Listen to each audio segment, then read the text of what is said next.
कानी बहू। किशोरी लाल जी के बेटे राघव की शादी की बात जगह जगह चल रही थी, लेकिन किशोरी लाल जी को कोई लड़की पसंद ही नहीं आती थी। और उसकी एक ही वजह थी, किशोरी लाल जी का लालची होना। उनको लड़की वालों से मोटा दहेज चाहिए था और इसी चक्कर में एक दिन वो एक बहुत पैसे वाले के घर अपने बेटे का रिश्ता लेकर पहुंचे। उस आदमी का नाम था ओम प्रकाश। देखिए किशोरी लाल जी, मेरी एक ही बेटी है और मेरी सारी संपत्ति जायदाद सब कुछ मेरी बेटी नैना का ही है। पापा, नाम से लगता है बहुत खूबसूरत होगी। कितना अच्छा नाम है ना, नैना। ओ, वैसे बात तो सही है आपकी। अब इतना पैसा है, जमीन जायदाद है, इकलौती बेटी, आप भी क्या करेंगे? सब कुछ उसे ही देंगे ना। बिल्कुल ठीक पहचाना आपने। बस बेटी की शादी और सारी जायदाद उसके नाम। पापा, बिना देखे हाँ कर दीजिए ना। इतना अच्छा रिश्ता फिर कहाँ मिलेगा? माला माल हो जाएंगे हम। मैं अपनी बेटी को बुलाता हूँ। अरे नहीं नहीं नहीं नहीं, आपकी बेटी का नाम नैना है, सुनकर ही लगता है बहुत सुंदर होगी। रहने दीजिए अंकल, मैं तो आपकी बेटी के नाम से ही इतना खुश हो गया हूँ कि उसे बिना देखे शादी करने को तैयार हूँ। अब तो मैं उसका चेहरा सीधे शादी के बाद ही देखूंगा। और इस तरह राघव नैना का चेहरा नहीं देखता और उससे शादी कर लेता है। शादी के बाद अपनी सुहाग रात पर जब राघव नैना का घूंघट उठाकर देखता है तो नैना की आंखें बंद थी। कितनी खूबसूरत हो तुम नैना, जरा अपनी आंखें खोलकर मेरी तरफ देखो तो सही। नहीं, मुझे शर्म आती है। अरे, मैंने तुम्हें शादी से पहले भी नहीं देखा, और अब अगर तुम आंखें खोलकर मुझे देखोगी भी नहीं तो मुझे अच्छा कैसे लगेगा? इससे पहले कि नैना अपनी आंखें खोलकर राघव की तरफ देखती, अचानक से लाइट चली गई और राघव नैना को पूरी तरह से देख भी नहीं पाया। अगली सुबह नैना राघव के लिए नाश्ता बनाकर लेकर आई। अरे ये क्या, आधा पराठा सीका हुआ है और आधा बिल्कुल कच्चा। ये तुमने क्या किया नैना? बहू, तुमने क्या आधा पराठा तवे से नीचे लटका कर रखा था, जो आधा सिका है और आधा कच्चा? मुझे जितना दिखेगा उतना ही तो सीखूंगी ना पापा जी। जहाँ जहाँ मुझे नजर आ रहा था वहाँ मैंने सीख लिया, जहाँ जहाँ नहीं दिखा वहाँ कच्चा रह गया होगा। इसका क्या मतलब है? ये कैसा मजाक कर रही है तुम? अरे बहू, तुमने इतना लंबा घूंघट क्यों लगाया हुआ है? देखो, हमारे घर में बहुओं को बेटी की तरह रखा जाता है, और फिर तुम तो इतना सारा माल लेकर आई हो। देखो, ये घूंघट डालकर रखने की कोई ज़रूरत नहीं है। हाँ नैना, पापा जी ठीक कह रहे हैं, तुम तो आराम से रहो, अपना ही घर समझो।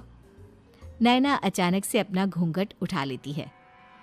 अरे ये क्या पापा, नैना की तो एक आंख फूटी हुई है। नाम से नैना, लेकिन ये तो कानी बहू निकली। मेरे साथ धोखा हुआ है, धोखा। बिना दिखाए अपनी कानी लड़की मेरे संग ब्याह दी। मुझे कानी बीवी नहीं चाहिए। मुझे अभी ओम प्रकाश जी से बात करनी पड़ेगी। आखिर उन्होंने मेरे साथ ऐसा किया क्यों? अरे, आप लोगों ने ही तो पापा से कहा था कि आप लोग शादी से पहले मुझे देखना नहीं चाहते। अब मेरे पापा पर क्यों इल्जाम लगा रहे हैं? अरे लेकिन उन्हें बताना तो चाहिए था ना कि तुम कानी हो, एक आंख से तुम्हें दिखाई नहीं देता। किशोरी लाल और राघव नाराज होकर ओम प्रकाश को अपने घर बुलाते हैं। पापा जी, ये आपने क्या किया? शादी से पहले बताया क्यों नहीं कि नैना की आंखों में परेशानी है? अरे, आप ही ने तो लड़की देखने से मना कर दिया था। अरे लेकिन आप बता तो सकते थे। आपको तो हमारी बेटी की प्रॉपर्टी चाहिए थी, वो भी पूरी की पूरी। अब क्या हुआ अगर उसे आधा दिखाई देता है? प्रॉपर्टी तो आपको पूरी मिल गई ना। अरे ये क्या बात हुई? मेरी शादी प्रॉपर्टी से नहीं, आपकी बेटी से हुई है। अब ये तो पहले सोचना चाहिए था, तब तो मेरी प्रॉपर्टी देखकर तुम्हारी जुबान लप लपा रही थी। लेकिन मैं कानी लड़की को अपनी बीवी बनाकर नहीं रख सकता। पापा, कुछ करिए ना आप। हाँ, करता हूँ। देखिए ओम प्रकाश जी, आप हमारे साथ ऐसा नहीं कर सकते। और तुम देखो, अगर तुमने मेरी बेटी से शादी तोड़ी ना, तो जो भी प्रॉपर्टी मैंने तुम्हें दी है वो तो पूरी की पूरी वापस ले ही लूँगा, और आधी प्रॉपर्टी तुम्हारी भी लूँगा। अरे मेरी आधी प्रॉपर्टी भला क्यों लेंगे आप? इसलिए क्योंकि मेरी बेटी को आधा नज़र आता है और उसकी नज़र अभी तक तुम्हारी आधी जायदाद पर ही पड़ी है। अब तुम उसे घर से निकालोगे तो कुछ तो लेकर जाएगी ना। और अगर हम आपकी बेटी को अपने घर की बहू बना कर रखे तो? तो तुम्हारी पूरी प्रॉपर्टी तुम्हारी ही रहेगी, और जो मैंने तुम्हें दिया है ना, उसमें से बस मैं आधा लेकर जाऊंगा। अरे लेकिन अब आप अपनी दी हुई प्रॉपर्टी में से आधी वापस क्यों लेकर जाएंगे? अगर मैं आपकी बेटी को अपनी पत्नी बनाकर रखने को तैयार हूं तो? इसलिए ताकि भविष्य में अगर तुम मेरी बेटी को धोखा दो तो उसके पास कुछ तो रहे जो पति का हो। वैसे मेरे पास तो बहुत कुछ है, लेकिन अपने पति की कोई निशानी तो उसके पास होनी चाहिए ना। अब अगर तुमने मेरी बेटी को कानी कहा तो तुम्हें प्रॉपर्टी भी कानी ही मिलेगी, पूरी नहीं। जमाए राजा। किशोरी लाल और राघव समझ चुके थे कि वो बुरी तरह फंस चुके हैं और अब उनके पास वहां से निकलने का कोई चारा नहीं है। अब समझ में आया ना, लालच बुरी बला होती है। एक तो तुम्हें प्रॉपर्टी मिली, ऊपर से बीवी मिली, उसमें तुम्हें नखरे भी दिखाने हैं। आए बड़े, चुपचाप बैठो दोनों।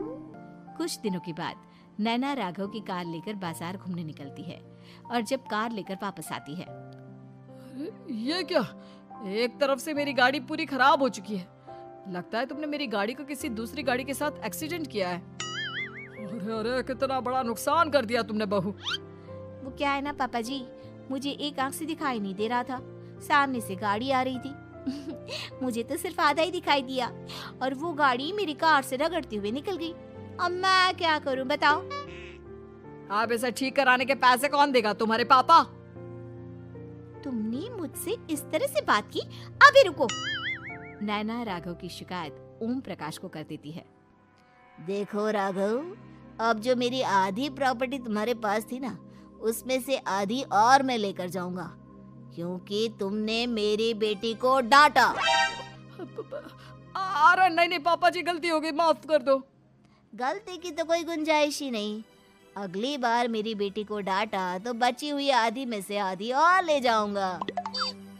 लालच के चक्कर में हम दोनों ने बहुत बड़ी गलती कर दी बेटा। एक तो तुम्हें कानी बहू मिली और ऊपर से जो माल मिला वो भी काना।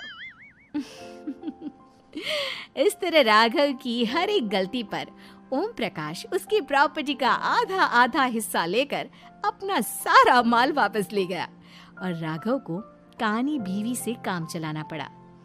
भाई लालच वाकई में बुरी बला है।